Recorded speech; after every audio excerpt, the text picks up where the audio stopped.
Bonjour à tous et bienvenue sur Mosaïque Cristal. Au cœur de l'actu aujourd'hui, l'épreuve de philo du bac. Ça fait partie des sujets que nous allons développer dans ce JT. Voici les titres. Un commentaire de texte ou le choix entre deux sujets de dissertation. L'épreuve de philo, c'était ce matin. Avec la réforme du bac, c'est désormais une épreuve coefficient 8 pour tous les élèves de lycée général et coefficient 4 pour les élèves de lycée technologique. À Sarreguemines, des enseignes voient double. Dans la restauration, 3 établissements se sont développés au centre-ville en ouvrant un second local. Sont ainsi nés Coyote Coffee, The Bubble Shop et Papicha. Green Day, c'est une journée spéciale dédiée au gaz vert. Organisée par GRDF, l'événement a réuni une trentaine de salariés et de représentants d'entreprises.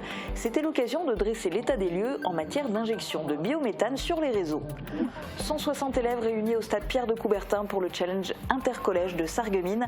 Les équipes étaient composées de 4 élèves, un de chaque niveau, de la 6e à la 3e.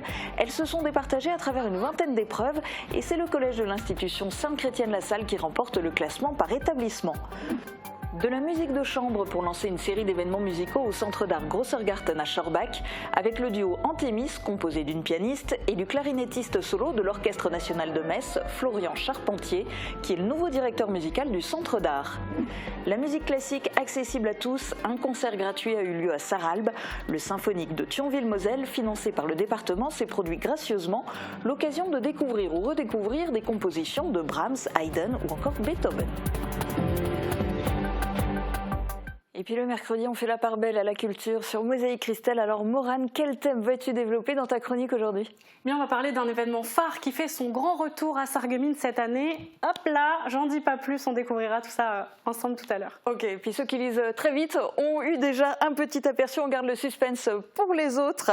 Et puis en fin d'émission, on regardera aussi le 4e épisode de la série Paul, l'apprenti sage. Mais ce matin, ce sont les élèves de terminale qui étaient très sages pour l'épreuve fatidique de philo, avec la fin des filières littéraires, scientifiques ou économiques et un système de notation totalement repensé. La réforme du bac a apporté son lot de changements depuis 2019, sauf pour une matière, la philosophie. Elle reste l'épreuve symbolique et elle avait lieu ce matin. Reportage de Marie-Morgane Pires au lycée Jean de Pange à Sarreguemines. 7h20 et beaucoup de candidats au baccalauréat sont déjà entrés dans leur établissement. D'ici 40 minutes, ils découvriront les 3 sujets de philosophie qui leur seront proposés cette année, de dissertation et un commentaire de texte. Pour Émilie et Jeanne, ce n'est pas la première fois qu'elles passent une épreuve dans cette matière. Au mois de mai, les terminales ont planché sur leurs épreuves de spécialité mises en place depuis la réforme du bac. Et les 2 camarades ont suivi l'option humanité, littérature et philosophie. Ça s'est passé un peu moins bien que d'habitude, j'ai un peu eu du mal avec les sujets, mais je pense que ça passe limite. Je pense je vais mieux réussir je pense en philosophie tronc commun. On a l'avantage de faire de la philosophie encore plus souvent. On espère que ça va bien se passer. Pour Lucas en revanche, c'est bien la première fois qu'il va passer cette épreuve traditionnelle. Moi ça va, je pense détendu, je pense que je pourrais m'en sortir. Philosophie, surtout des débats, des définitions. Non, je pense que ça devrait aller. 8h, tous les candidats peuvent enfin ouvrir leur sujet. Il est temps pour nous de laisser les élèves se concentrer. Leur professeur de philosophie découvre à son tour les thématiques de cette année. Il me semble que les sujets de dissertation sont relativement abordables, notamment le 2e sujet. Revient-il à l'État de décider de ce qui est juste ? Pour les séries technologiques, ce soit un petit peu la même chose que pour le baccalauréat général. La liberté consiste-t-elle à n'obéir à personne ? Est-il juste de défendre ses droits par tous les moyens ? Je crois que ce sont des sujets assez classiques et qui s'inscrivent plutôt bien dans le programme. En revanche, le texte, d'abord, il est très long, je trouve. Et puis, il y a des difficultés liées au vocabulaire. Cette épreuve représente un coefficient 8 pour les élèves de filière générale et 4 pour la filière technologique. D'ici quelques jours, les élèves passeront enfin le grand oral. Ces 2 épreuves compteront pour 60% de leur note finale du bac. Les résultats seront publiés le mardi 5 juillet. Après l'effort, le réconfort, on va aller faire un tour au restaurant. Et parfois, un établissement peut en cacher un autre. Triple exemple à Sarreguemines, 3 enseignes ont décidé de s'étendre dans le centre-ville et d'ouvrir un second établissement. Marie-Morgane Pires leur a rendu une petite visite. C'est un projet de longue date qui se concrétise enfin pour Cédric Becker.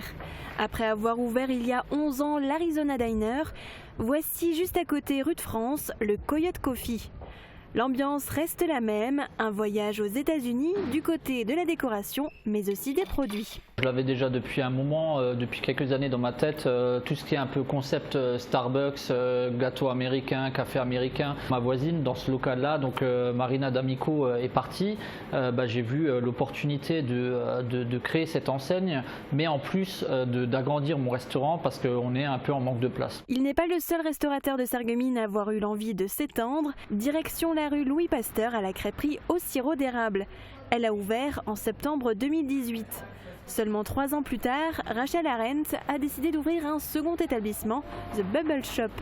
La différence majeure, outre les repas proposés, ici les clients ne peuvent pas consommer sur place.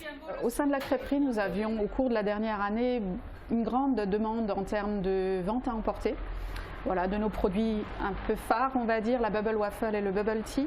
Et cela pouvait un petit peu perturber le service à certains moments. Finalement, le local s'est libéré à ce moment-là d'ouvrir un deuxième point de vente dans la même rue et de proposer uniquement des choses à la vente à emporter. Certains ont fait l'inverse et sont passés d'un café à un restaurant.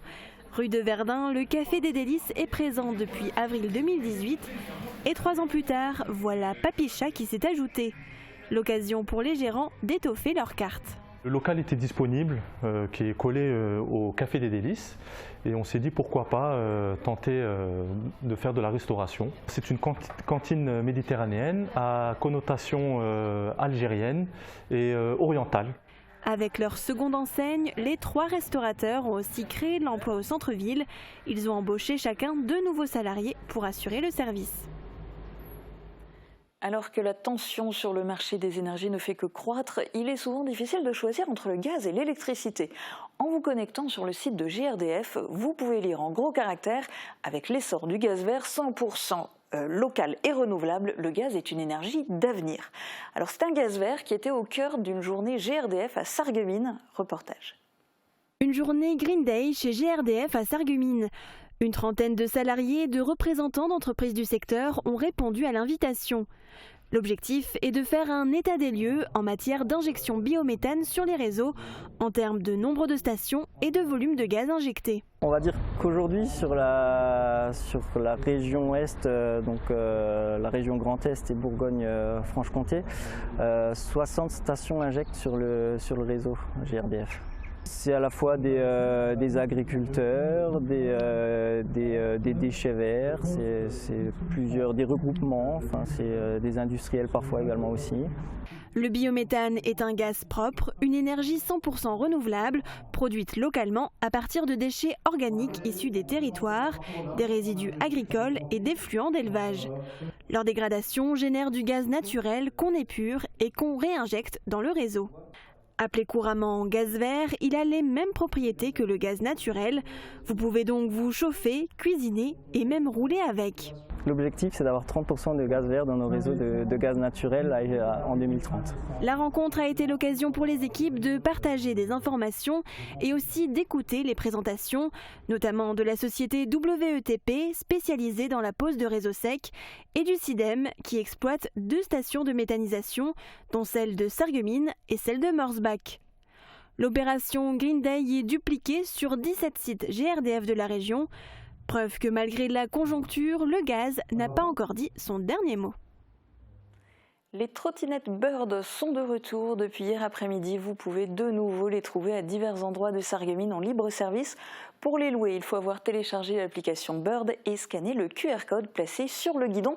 Attention, des règles de circulation spécifiques sont à respecter quand vous circulez sur une trottinette. Pas de course de trottinette, mais de nombreuses épreuves pour les collégiens. La ville de Sarreguemines a organisé le challenge intercollège. 160 élèves ont été désignés pour participer aux différentes activités et totaliser un maximum de points.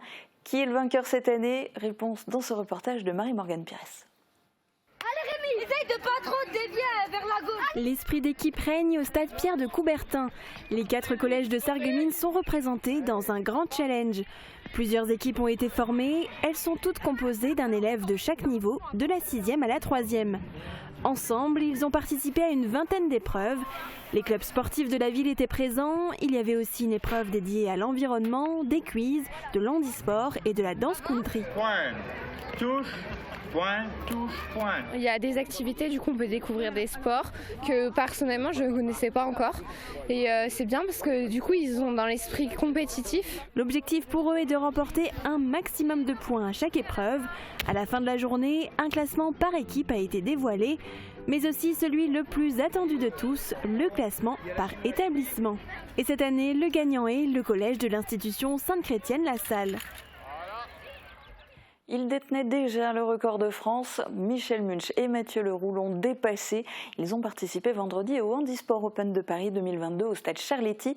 Le coureur licencié à l'ASA et son guide ont pris le départ du 5000 mètres. Ils ont franchi la ligne d'arrivée après 16 minutes et 47 secondes, soit 49 secondes de moins que leur précédent record. Autre info sportif en bref, cette fois du côté des badistes. Ils ont frôlé la relégation, mais finalement ils sont maintenus. Les joueuses et joueurs du Sarreguemines Badminton Club avait terminé la saison à la 5e place, synonyme normalement de relégation. Mais le SBC a finalement été repêché en tant que meilleur 5e des 12 poules de National 3. Les protégés de Serge Malik se maintiennent in extremis. Ils évolueront donc l'an prochain dans le même championnat en N3 où ils évoluent depuis 2014. Coup de sifflet final pour le basket club du Pays de Bitche. L'équipe senior féminine est sacrée championne du Bas-Rhin de 4e division après une victoire en finale face à Dupigheim 58-48 ce dimanche à Aubernais. Bravo les filles. En revanche, les seniors masculins se sont inclinés 54-81 face à Saint-Joseph-Strasbourg, ce qui fait d'eux les vice-champions du Bas-Rhin en 3e division départementale. Une saison très réussie et ces matchs n'ont pas d'impact sur le destin des deux équipes. S'étant hissées la première place de leurs poules respectives, elles ont assuré leur montée en D3 pour les filles et en D2 pour les garçons. Pour rappel, même si son fief est à Bitche, le basket club du Pays de Bitche évolue dans le district barinois pour réduire ses déplacements. Des fans ont privilégié le déplacement des gamers, se sont rendus au Cinéma Forum à Sarreguemines, pas pour se payer une toile, mais pour jouer à des jeux vidéo sur écran géant. C'était un événement organisé dans le cadre de l'opération Tous en salle, reportage de Christelle Reviaco. C'est définitivement mieux qu'à la maison dans son canapé. Plusieurs gamers ont répondu à l'appel des cinémas forums pour jouer à leurs jeux vidéo préférés, le tout dans une salle privatisée avec un grand écran et son immersif. Les cinémas forums ont mis à disposition pour l'occasion une PS4 prêtée par la boutique Jeux Console de Sarreguemines, mais les gamers pouvaient ramener leur propre console. C'est le cas de Nicolas, fan du jeu vidéo Zelda, qui a apporté sa Nintendo Switch. Les amateurs de jeux vidéo ont pu jouer gratuitement pendant une quinzaine de minutes. Pour une première édition, cette activité pas comme les autres a été un franc succès.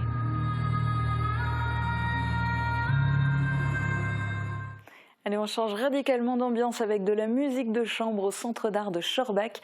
Le clarinettiste Florent Charpentier et la pianiste Juliette Boubel étaient en concert dans ce lieu de culture dimanche dernier. Cette représentation est la première d'une longue série d'événements musicaux programmés en 2022 et 2023 au Centre d'art. Explication dans ce reportage de Thibaut Desmerlet.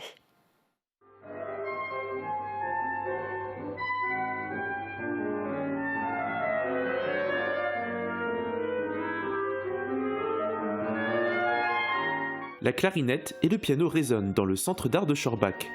Il s'agit du duo Antémis qui était en concert exceptionnel. Le tandem, né en 2017, est composé de la pianiste Juliette Boubel et de Florent Charpentier, clarinette solo de l'Orchestre national de Metz. Ils ont interprété des œuvres hautes en couleurs de Joseph Horowitz, Olivier d'Artevel ou encore Claude Debussy. Florent Charpentier est devenu le nouveau directeur musical du Centre d'art. Un partenariat qui a pour objectif de développer la musique de chambre à l'intérieur de ses murs. Une longue série d'événements musicaux est prévue en 2022 et 2023, une première à Schorbach.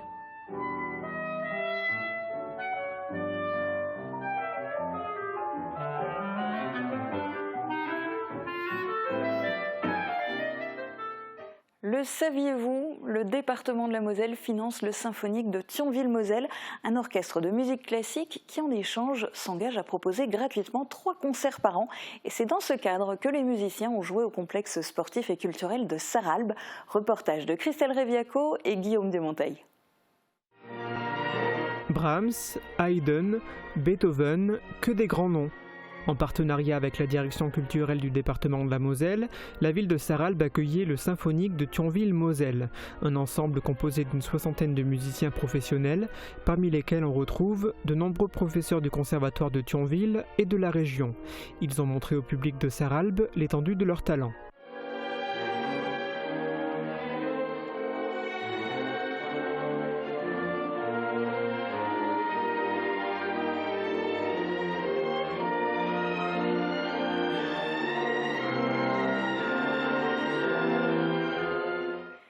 Joyeux anniversaire musical à la famille Hubert. Cela fait 70 ans que les membres de cette famille consacrent une grande partie de leur temps libre à la musique.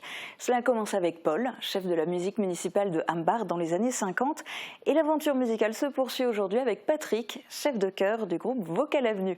Cet ensemble s'est produit dernièrement à Hambach. Reportage de Christelle Reviaco et Guillaume Desmonteils. Ce concert en l'église paroissiale Saint-Hubert de Hambach était riche en anecdotes. Il permettait déjà de rendre hommage aux membres de la famille Hubert, investis dans la musique depuis 70 ans. Et aussi surprenant que cela puisse paraître, c'était la première fois que le groupe Vocal Avenue se produisait dans son fief. Les chanteurs et musiciens ont interprété une vingtaine de morceaux divers, des cantiques revisités, des ballades, gospel et autres spirituals au profit du conseil de fabrique de la commune qui a beaucoup investi dans la rénovation de l'orgue et qui prévoit de réaliser dans l'église des travaux de remise en peinture.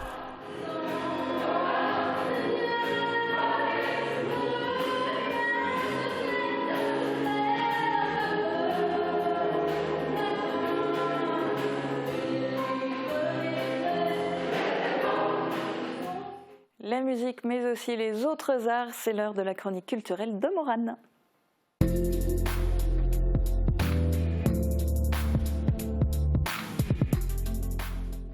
Et Morane, comme chaque mercredi, tu nous dévoiles d'abord tes suggestions de sorties culturelles. Et oui, Julien, sortez vos agendas. Le programme est chargé ce vendredi soir. Alors on commence avec du théâtre, avec les jeunes du studio 70 du foyer culturel de Sarreguemines. Ils vont vous présenter 3 petites pièces sur le thème du cirque. Alors vous rencontrerez des magiciens, des acrobates, des jongleurs, des clowns et bien d'autres, à qui il arrivera des histoires improbables. C'est Margot Gawer qui a mis en scène ce spectacle intitulé Le cirque Tourneboulet. C'est à 19h30 sur la scène de l'hôtel de ville de Sarreguemines et c'est gratuit. On poursuit en musique avec le premier barbecue concert de la saison au Jardin pour la Paix de Beach. Vendredi soir, vous pourrez vous sustenter de grillades avant le concert du groupe de rock See You at Sunset. Attention, pour en profiter, vous devez impérativement réserver votre place auprès du Jardin pour la Paix au numéro qui s'affiche au bas de votre écran. Le tarif 19 € pour le barbecue et le concert. Et si vous souhaitez uniquement assister au concert, eh bien c'est possible, pas besoin de réserver, il faudra seulement vous acquitter du billet d'entrée à 5 €. Et vendredi, toujours place à la fête de la musique. Les Nocturnes de Wölflin ont prévu plusieurs concerts pour animer la soirée. Alors, le groupe Michel et Sophie se produira à partir de 18h, suivi des Little Dangerous du foyer culturel de Sarreguemines. Et pour clôturer la soirée, les Slinky Boys monteront sur scène à partir de 21h. Buvettes et restauration seront assurées par les associations locales. L'entrée est libre et la soirée promet d'être festive. Et du côté du Pays de Beach, le domaine des Laurentides de Lemberg fête lui aussi la musique vendredi soir. Le groupe montbronnois Solstice montera sur scène à partir de 18h jusqu'à 21h avec un répertoire folk rock inspiré des années 60 avant de laisser la place à DJ Scream pour le reste de la soirée. Alors notez qu'un feu d'artifice sera tiré. Tarif pour la soirée 5 € et infos et réservations auprès des Laurentides au numéro qui s'affiche au bas de votre écran. Voilà Julia pour les bons plans de sortie. Alors ça c'était les bons plans de sortie pour ce week-end, mais tu voulais prendre un peu d'avance aussi déjà. Le suspense, on essaie de le maintenir depuis le début de l'émission, mais tu voulais nous parler d'art de rue, on est d'accord? Oui, absolument Julia, parce qu'un festival d'art de rue fait son grand comeback cette année. La Saint-Paul est de retour dans la cité faïencière pour une 29e édition. Elle se tiendra à la fin du mois, les 24, 25 et 26 juin prochains. Et moi qui suis fan, j'ai envie de dire, il était temps. Il était temps, t'as raison. Alors souvenez-vous, la dernière édition s'était tenue en 2019. En raison de la crise sanitaire, elle avait été suspendu. C'était la Summerfest qui avait pris la relève le temps que la tempête se calme. Mais ça y est, c'est reparti pour un tour. La Saint-Paul sera à nouveau célébrée dans les rues du centre-ville. Alors du coup, ce sera la 29e édition. Est-ce que tu peux revenir un petit peu sur la genèse? Bien sûr, alors il faut savoir que la Saint-Paul, à l'origine, elle était célébrée en hommage à deux grandes figures de l'histoire sarregueminoise. Paul Hutschneider, fondateur des faïenceries de Sarreguemines, et Paul de Geiger, deuxième directeur de la manufacture. Alors autrefois, cette fête, elle était uniquement réservée au personnel de la faïencerie de Sarreguemines. C'était un peu la fête de l'entreprise, durant laquelle on remettait certaines distinctions aux ouvriers les plus méritants, qui avaient notamment 25 ans de carrière derrière eux. Et elle se célébrait tous les ans le 29 juin. Mais donc c'était organisé exclusivement pour les salariés de la faïencerie? Absolument, c'était une fête privée en fait, où on profitait de la musique, des spectacles et même d'un feu d'artifice. C'était l'événement phare de l'année pour la manufacture. Et la Saint-Paul permettait non seulement d'honorer les directeurs des faïenceries, mais aussi de transmettre des valeurs aux employés, à savoir la fidélité et le mérite. Alors les Sarregueminois et les gens d'autour l'avaient mérité aussi. À partir de quand ça s'est démocratisé? À partir de quand tout le monde a pu avoir accès à la Saint-Paul? Alors déjà, il faut savoir qu'après la Première Guerre mondiale, cette fête, elle s'essouffle un tout petit peu. Eh bien oui, il y a de moins en moins d'ouvriers qui comptabilisent 25 ans de carrière derrière eux. Et puis dans les années 60, le traditionnel bal est même supprimé. Et lors de l'arrivée du nouveau directeur au début des années 70, l'événement est même suspendu. Plus de Saint-Paul. Plus de Saint-Paul. Il faudra attendre 20 ans avant que la ville de Sarreguemines, avant que la Saint-Paul renaisse de ses cendres. En 91, la ville de Sarreguemines décide de remettre au goût du jour cette fête, mais cette fois en y associant les habitants, tu le disais. Et c'est ainsi que la toute première édition de la Saint-Paul s'est tenue le dernier week-end de juin 1991. Et donc 91, donc 31 ans après, on y est toujours. On y est toujours 31 ans après. Alors cette année, on parle de la 29e édition, parce que le festival était en stand-by pendant 2 ans, Covid oblige. Mais c'est vrai, l'année dernière, on aurait fêté les 30 ans du festival. Eh bien, ça sera pour l'année prochaine. Et oui, et pardon, la Saint-Paul, c'est donc le rendez-vous attendu des festivaliers de toutes les générations. C'est une fête populaire qui fait partie de l'identité sarregueminoise et chaque année, elle fait un carton. Ben oui, puis c'est un point de repère le dernier week-end de juin. Mais alors là, du coup, tu nous as bien expliqué toute la partie historique. Mais dans sa configuration actuelle, oui, parce que ça a beaucoup évolué depuis le début. Absolument. Aujourd'hui, ça correspond à quoi? C'est quoi la Saint-Paul? Alors, la Saint-Paul, c'est un festival d'art de rue qui mêle musique, cirque, concerts, théâtre, déambulation et j'en passe. Et cette année, le festival sera animé par une quinzaine de compagnies et plus de 150 artistes qui fouleront les pavés du centre-ville et viendront à la rencontre des festivaliers. La Saint-Paul, eh bien, c'est aussi des expositions avec les musées de Sarreguemines et bien sûr de nombreuses animations pour petits et grands.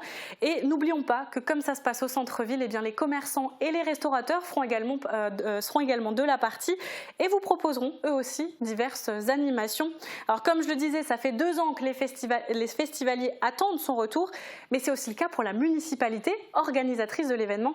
Alors je vous propose d'écouter Marc Zingraf, maire de Sarreguemines. Oui, on revient aux fondamentaux, on revient à nos habitudes, avec des rendez-vous qu'on connaît bien, la Saint-Paul, la fête de la musique, le feu d'artifice le 13 juillet au soir, voilà, et un certain nombre d'autres rendez-vous avec nos partenaires. Non pas qu'il n'y ait plus à animer la ville en été, mais tout simplement répartir les efforts comme nous savons les faire, tout en restant à l'écoute des porteurs de projets qui ne manqueront pas, malgré tout, de faire des propositions. Je crois que cette année, ça va être surtout l'objectif de retrouver la joie de vivre, la fête dans les rues, après plusieurs années d'abstinence en la matière. Ah oui, il le dit très bien, retrouver la joie de vivre après des années d'abstinence. Cette 29e édition va faire beaucoup de bien culturellement parlant. Et puis alors justement, culturellement parlant, moi depuis le début, j'essaye de loucher sur le programme, mais tu l'as laissé fermer. Alors dis-nous, quels sont les temps forts cette année? Alors j'ai envie de dire que toutes les animations seront des temps forts pour la Saint-Paul, mais il y en a beaucoup et j'ai pas le temps de tous les énumérer. Mais notez que samedi soir, un spectacle tout en lumière déambulera dans les rues du centre-ville. Ça s'appelle L'Envol de la compagnie Remue-Ménage. Un beau spectacle à admirer à la tombée de la nuit, j'en dis pas plus, c'est à partir de 22h30. Le programme complet est bien sûr à découvrir sur le site internet de la ville de Sarreguemines. Mais vous pouvez aussi vous laisser surprendre en déambulant dans les rues du centre-ville. Vous inquiétez pas, les arts de rue viendront à vous.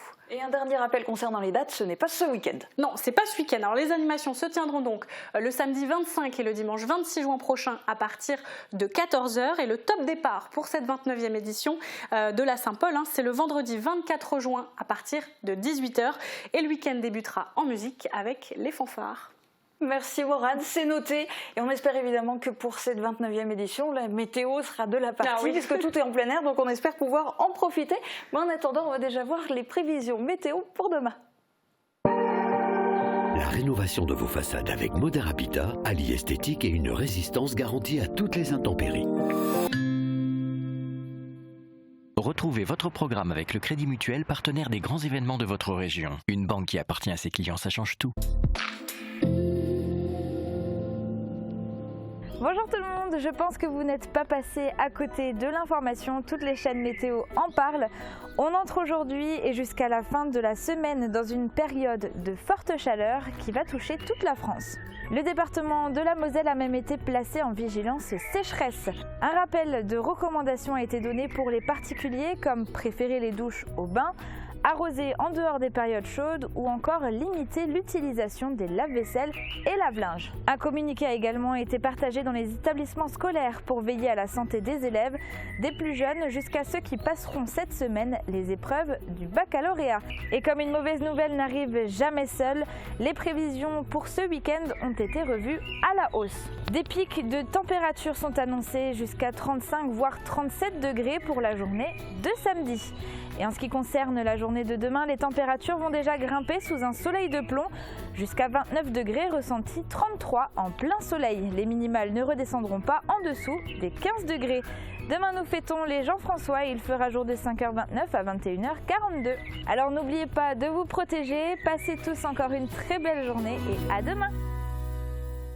C'était votre programme avec le Crédit Mutuel, partenaire des grands événements de votre région. Une banque qui appartient à ses clients, ça change tout. Les 25 et 26 juin, venez rencontrer les militaires du 16e BCP pour leur journée portes ouvertes. Tout le week-end, venez assister à des démonstrations de matériel militaire, participer à des initiations et faire votre baptême dans un véhicule de combat. Testez différents parcours du combattant. Et pour les plus petits, plein d'animations et des cadeaux. Les portes ouvertes du 16e bataillon de chasseurs à pied, c'est les 25 et 26 juin à Beach. Et si les créateurs italiens influençaient l'aménagement de votre maison? Cuisine, salle de bain, carrelage, Cesa au centre de la Rotonde à Sarreguemines vous propose un vaste choix et un excellent rapport qualité-prix. Vous êtes à Sarreguemines, faites d'une pierre deux coups et profitez-en pour faire vos courses hebdomadaires. Un parking au frais et au sec gratuit, un caddie, l'ascenseur et vous voilà déjà dans un superbe magasin Leclerc. En dehors des grands classiques, l'offre en produits frais, viande, poissonnerie, fruits, légumes et pâtisseries est carrément exceptionnelle. Leclerc au Carré Louvain de Sarreguemines, l'essayer, c'est l'adopter.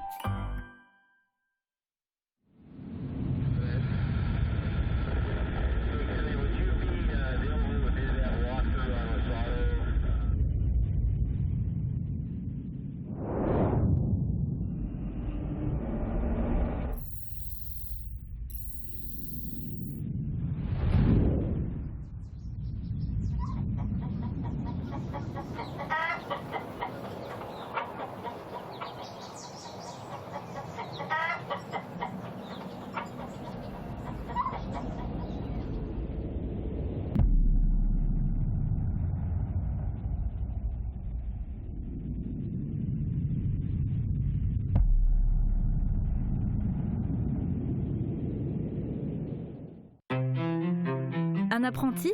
Oui, mais quel profil?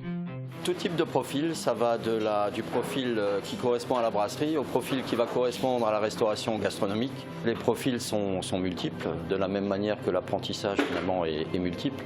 C'est vraiment de l'apprentissage à la carte. L'apprentissage, la voie de l'excellence avec l'UFA Michel Roth.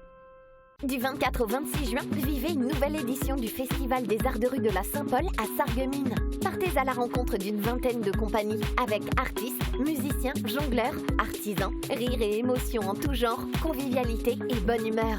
Les rues vont se transformer en un gigantesque théâtre à ciel ouvert. Inauguration en fanfare et échassier, vendredi 24 à 18h, place du marché. Le samedi soir dès 22h30, assistez au grand spectacle féerique, l'envol de la compagnie Remue Ménage. Programme complet sur www.sarreguemines.fr. On entend les oiseaux chanter. Hein? Qu'est-ce que tu dis? Vous avez un doute sur votre audition? Venez tester votre audition sur simple rendez-vous. Oui, mais à partir de quel âge? Quel que soit votre âge, au moindre doute, nous pratiquons un test de dépistage en magasin. Et à quel prix? Gratuitement. Alors n'hésitez pas, prenez rendez-vous dès maintenant.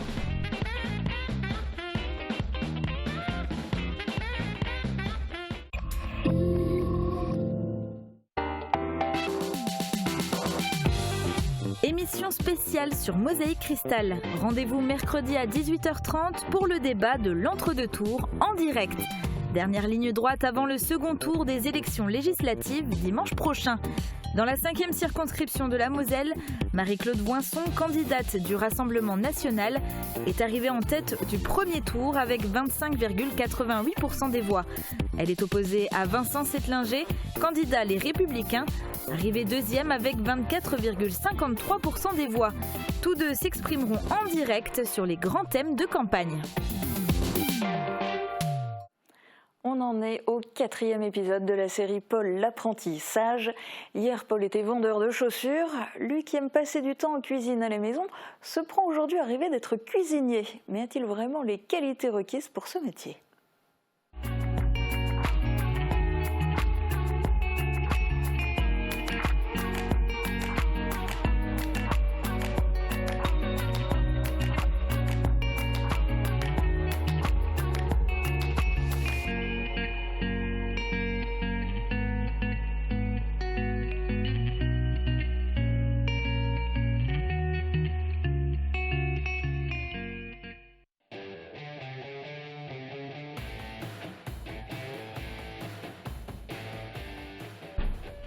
Y'a quelqu'un?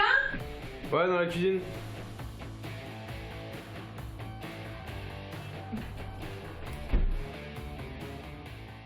Ah, t'as fini à quelle heure aujourd'hui? Le prof de maths était pas là. Bah, ça n'arrange pas ça pour le brevet. Qu'est-ce que tu fais? La purée maison. Encore? Oh. Tu penseras à nettoyer quand même, hein? Ouais, t'inquiète pas. Encore de la purée? Ouais, t'en fais jamais? Ah, je travaille. Oui, je sais. En plus, qui mieux que toi dans cette maison sait faire la purée? Et pas que la purée, tu sais. Ouais, j'adore cuisiner. Oui, c'est vrai. Bon, je te laisse finir alors, hein? Je vais prendre des chiens, moi. Ça marche.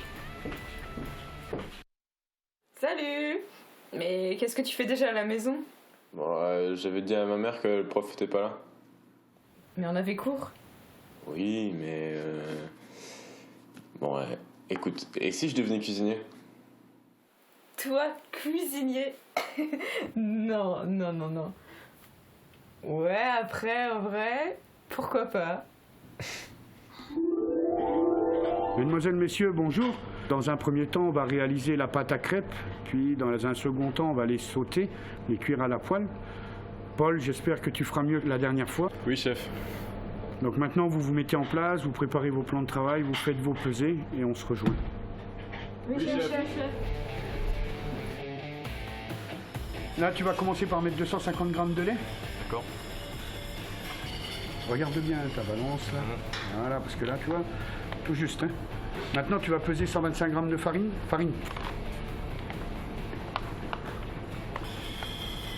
Allez, encore un petit peu. Voilà, là, c'est bon. Et maintenant, tu me rajoutes 50 grammes de sucre.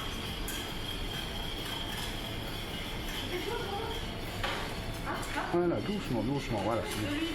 Allez, maintenant, tu vas me rajouter les œufs. Maintenant, tu vas aller un petit peu plus vite, hein, quand même aussi, dans ta geste. Allez, dépêche-toi un petit peu. Ah, oh là là. Comment tu fais ton compte? Ah voilà, encore un œuf de perdu.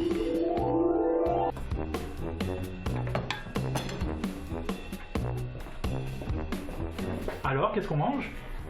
Végétarien ce soir. Oh, moi, le végétarien, je trouve que ça manque de viande. Légumes. Ouais. Et la fameuse purée de ton fils. Ah, la purée du fiston. Alors, fais voir ça. Tu as suivi la recette de Michel Roth? Presque. Ouais, vas-y. Mais oui, on s'en rapproche en tout cas. Ouais, pas plus, ouais. Stop. Vous goûtez quoi? Oui, je goûte. En général, quand c'est pâteux comme ça, c'est pas bon signe. Goûte. Goûte un peu. Oui.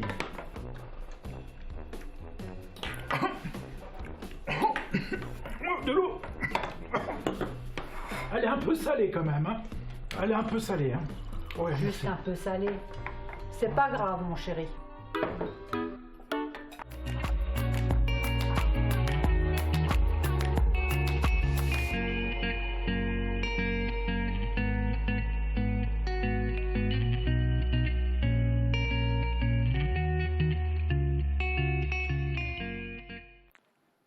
C'est la fin de cette émission. Je vous donne rendez-vous à 18h30 pour le débat de l'entre-deux tours en direct. Un débat qui opposera les deux candidats en lice pour le second tour des élections législatives dans la 5e circonscription de la Moselle.